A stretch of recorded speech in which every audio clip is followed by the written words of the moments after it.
MKD nursing कॉलेजचे विद्यार्थी आहेत. आम्हाला आजपर्यंत खूप काही प्रॉब्लेम आलेले आणि यामध्ये की आम्हाला जे मेंटेनन्स फी घेतली गेलेली आहे त्यापैकी आम्हाला 1 लाख रुपये मुलांकडून घेतली गेलेली आहे फी आणि मुलींकडून 50,000 रुपये तर आणि बाकीच्यांकडून 60 कोणाकडून 80,000 असे रक्कम घेतली गेलेली आहे. आणि त्यामध्ये जे आम्ही पैसे दिलेले 1 लाख रुपये त्याचा आम्हाला पावती दिली नाहीये आणि आमची स्कॉलरशिप देखील तेही खात आहे तरी आम्हाला पैसे त्याचे दिले नाहीये. आणि आम्ही 3rd इयरचे विद्यार्थी आहेत.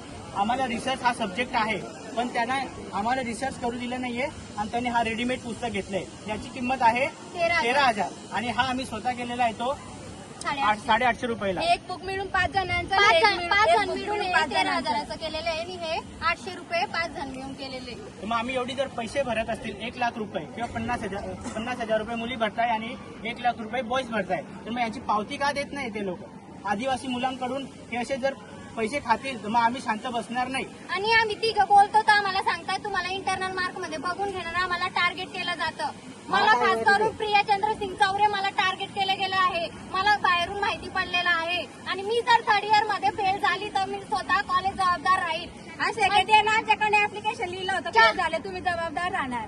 सेकंड इयरला आम्हाला ऍप्लिकेशन लिहून घेतलेलं आहे की तुम्ही स्वतः जबाबदार राहणार. तसं आम्हाला आता इथून ऍप्लिकेशन पाहिजे की कॉलेज जबाबदार राहील आम्ही जर फेल झालो तर. शिक्षक आणि किती स्टाफ किती तुमचा? कॉलेज 3 आहेत आणि स्टाफ फक्त 5 आहेत. आणि किती महिन्यापासून लेक्चर रोज झाले? टाइम टेबल बनवून टाकला जातो पण एकही लेक्चर होत नाही. 4-5 महिने झालेले आमचे लेक्चर झाले नाही. आमच्या शैक्षणिक नुकसानात स्वतः कॉलेज जबाबदार राहणार. आम्हाला तर प्रॉपर लॅब पण माहिती नाही कुठं काय काय ते. मेंटेनन्स फी भरली नाही जी 1 लाख रुपये फी त्यांचा हक्क नाही ती ही पैसे मागतात आमच्याकडून आणि जर ते पैसे भरले नाही तर ते आम्हाला एक्झाम फॉर्म भरू देत नाही. मग आमच्या जो शैक्षणिक नुकसान होईल त्याचं कॉलेज जबाबदार राहील आणि आदिवासी विद्यार्थ्यांवरती असाच अत्याचार होईल तर आम्ही थांबणार नाही.